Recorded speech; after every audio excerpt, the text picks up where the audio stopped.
अरे बहन, पूतना ने कहा अरे बहन, हमने सुना है चौथे पन पे तुम्हारे लाला भयो है, सो हमने भी सोचा बधाई देकर आ जाते हैं।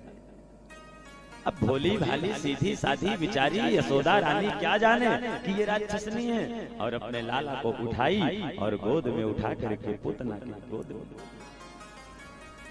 और मैया यशोदा गृह कार्य में लग गई। और इधर पूतना जैसे गोद में ली लाला कन्हैया को, लाला कन्हैया भी कम नहीं, उसकी गोद में जाते ही आंख बंद कर ले, नेत्र ही बंद कर ले। तो यहाँ पर देखो महापुरुषों ने, विद्वानों ने बड़ा मत दिया है कि आखिर भगवान पूतना की गोद में जाते ही नेत्र को क्यों बंद किए, आंख क्यों बंद किए। और यह पूतना भगवान की पूजा करने नहीं आई थी, भगवान को बधाई देने नहीं आई थी, अपने स्तन पर कालकूट नामक विष लगा करके भगवान को मारने के लिए आई थी। तो भगवान को देख करके क्या कह रही पूतना, बाहर लाला कन्हैया कितना सुंदर है, कितनी प्यारी तेरी आंख है, कितनी प्यारा तेरा नाक है, कितना सुंदर तू है, लेकिन लाला आज मैं तुझे छोड़ूंगी नहीं, आज तुझे मैं मार दूंगी। तो कन्हैया भी मन ही मन नेत्र बंद किए हैं और मन ही मन क्या कह रहे हैं, बाहर मौसी तू का मारेगी, आज तो हम तो। अच्छा, भगवान ने मौसी क्यों कहा, कौन से रिश्ते से भगवान ने मौसी कह दिया भाई। तो देखो जैसे आजकल के लोग होते ना, अब थोड़ी सी जान पहचान हुए तो आंटी अंकल भैया भाभी का रिश्ता बना लेते हैं, ऐसे ही भगवान जब अपनी माता यशोदा रानी के गोद में थे तो पूतना जब आई तो सबसे पहले क्या बोली यशोदा रानी को, बहन बोली, अरे बहन। इसलिए बहन के रिश्ते से भगवान ने सोचा जब बहन बोल ही दी है तब रिश्ता तो बन ही गया, इसलिए बोले बार मौसी आज तो हम भी तुम्हें बताएं। और नेत्र बंद किए हैं भगवान। तो नेत्र क्यों बंद किए भगवान, भगवान नेत्र इसलिए बंद किए हैं, पहला कारण है, ध्यान से सुनना, भगवान नेत्र इसलिए बंद किए हैं कि किसी को बहुत देर तक यदि देखते रहो तो क्या होता है, उससे प्रेम हो जाता है, लगाव हो जाता है, इसलिए फिर उसे मारा नहीं जा सकता। इसलिए भगवान ने सोचा अगर इसकी तरफ देखे अब कहीं इससे हमारा प्रेम हो गया तो फिर तो हमको दया आ जाएगी और इस स्थिति में लीला हमारी बिगड़ जाएगी। तो पहला कारण भगवान ने आंख इसलिए बंद किया। दूसरा कारण भगवान ने आंख इसलिए बंद किया कि स्तन पिलाने का काम कौन करती है, माता करती है। और ये हत्यारिणी माता अपने स्तन पर कालकूट नामक विष लगाकर आई है, और जिस समय मैं इसके प्राणों को खींचूंगा उस समय ये छटपटाएगी, रोएगी, तड़पेगी। अब मैं देखूंगा इसकी तरफ तो मुझे दया आ जाएगी, इसलिए मैं ऐसी कंडीशन पर मेरी लीला स्थिति पर। तीसरा कारण नेत्र इसलिए भगवान ने बंद किया कि भगवान सोचे हमने अवतार लिया है मथुरा मंडल में दूध दही माखन मिश्री का भोग लगाने के लिए, खाने के लिए, यहाँ तो जन्म लेते ही जहर पीने की नौबत आ गई है। इसलिए भगवान श्री कृष्ण नेत्र बंद करके भगवान भोलेनाथ को याद कर रहे हैं कि बाबा विश्वनाथ विष पान करना आपका काम है और दूध दही माखन खाना हमारा काम है। तो यह जो पूतना कालकूट नामक विष लगाकर आई है, इस विष का पान आप करिए और दूध दही का।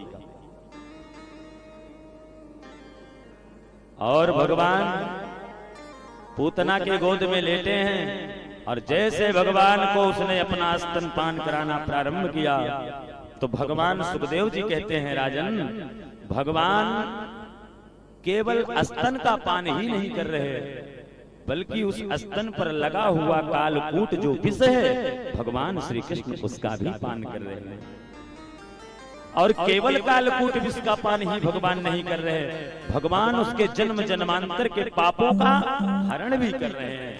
और केवल जन्म जन्मांतर के पापों का हरण ही नहीं, भगवान तो उसके प्राणों को भी खींच रहे हैं।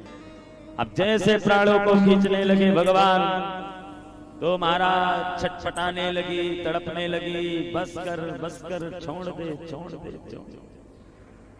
कन्हैया ने कहा मौसी जी पहले तो जल्दी किसी को हम पकड़ते हैं नहीं, अब कहीं एक बार पकड़ लिए तो जल्दी से छोड़ते हैं।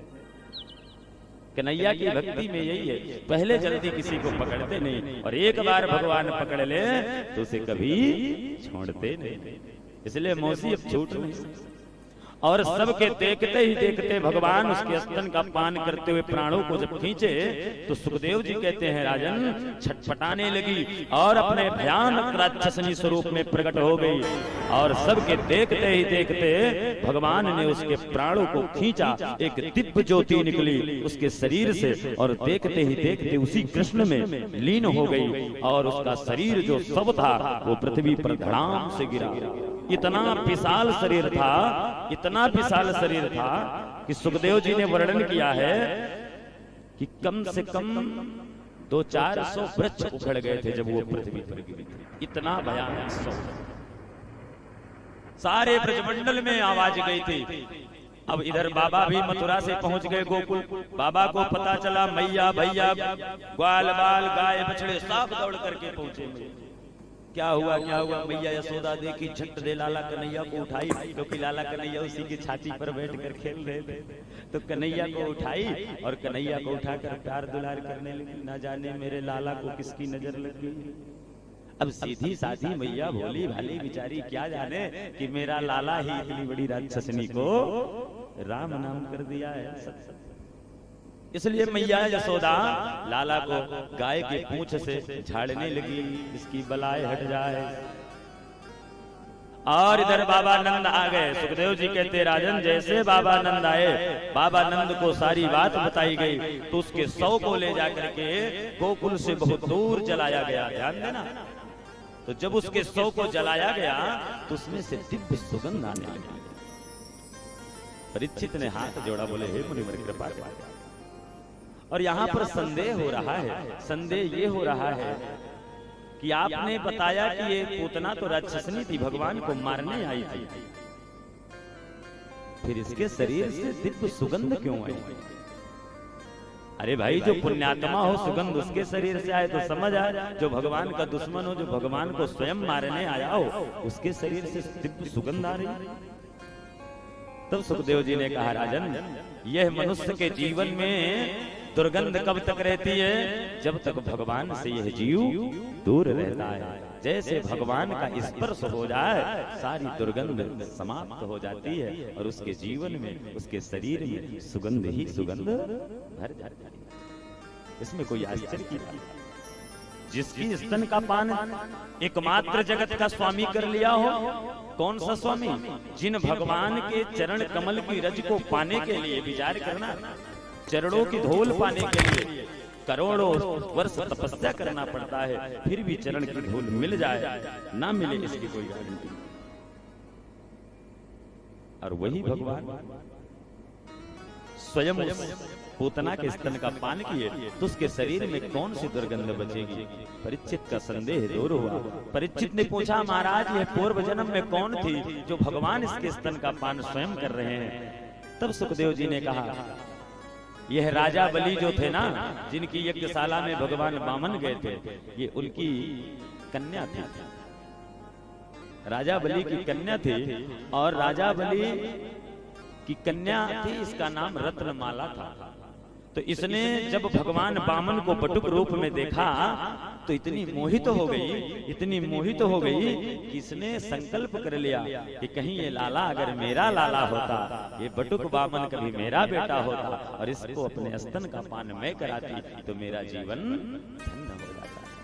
तो भगवान सबके हृदय की बात को जानने वाले हैं, इसलिए भगवान ने कहा कि अब इस अवतार में नहीं, लेकिन जब द्वापर के अंत में कृष्ण अवतार ग्रहण करूंगा तो तुम्हारे इस मनोरथ को मैं अवश्य पूर्ण करूंगा। इसलिए भगवान ऐसे लीला कर रहे हैं कि पूतना के स्तन का पान स्वयं भगवान कर रहे हैं और उसके मनोरथ जरा विचार करना। ये वही भगवान है और ये वही पूतना है। कौन पूतना है? जो भगवान को मारने गई है, लेकिन भगवान ने इसको कौन सी गति प्रदान कर दिया? सुखदेव जी कह रहे हैं कि अहो वकीयम स्तन काल कोटम अजिंघा सयापा ये यद्यप्य साध्वी लेभे गतिम ध्या त्रिचितां ततोन्यम अकमवा दयालुम सरलम ब्रजेमा। अहोबकीयम स्तन कालकूटम, जो पूतना अपने स्तन पर कालकूट नामक विष लगाकर आई थी, भगवान ने उसे कौन सी गति दे दिया? बोले लेभे गतिम ध्यात्र चिताम ततोन्यम, जो बड़े बड़े योगियों को भी दुर्लभ है। लेभे गतिम, अपनी माता के जैसी सदगति प्रदान कर दिए। इसलिए भगवत भक्तों विचार करिए, जो पूतना मारने गई थी, जो पूतना जहर लगाकर भगवान को मारना चाहती थी, उस पूतना को जब भगवान ने सदगति दे दिया, तो आप और हम भगवान के शरण में बैठकर उनकी कथा को सुन रहे हैं, उनके नाम को भज रहे हैं, तो क्या हमारा कल्याण नहीं भगवान करेंगे? हमें मुक्त नहीं करेंगे? इसमें कहीं संदेह नहीं है परीक्षित, निश्चित रूप से भगवान हमारा कल्याण करेंगे। जो मारने जाता उसको सदी गति दे देते भगवान। तो फिर हम लोग तो कथा सुन रहे हैं, हम लोग तो कथा भगवान की बैठकर उनके शरण में चरण में सुन रहे हैं, तो हमारा तो कल्याण होना है, इसमें संदेह नहीं। क्योंकि भगवान से बढ़कर कमवा दयालु शरणम ब्रजेम, भगवान से बढ़कर दयालु और कृपालु कोई हो नहीं। केवल शरण में जाने की देर है, कृपा करने भगवान को भी देर है।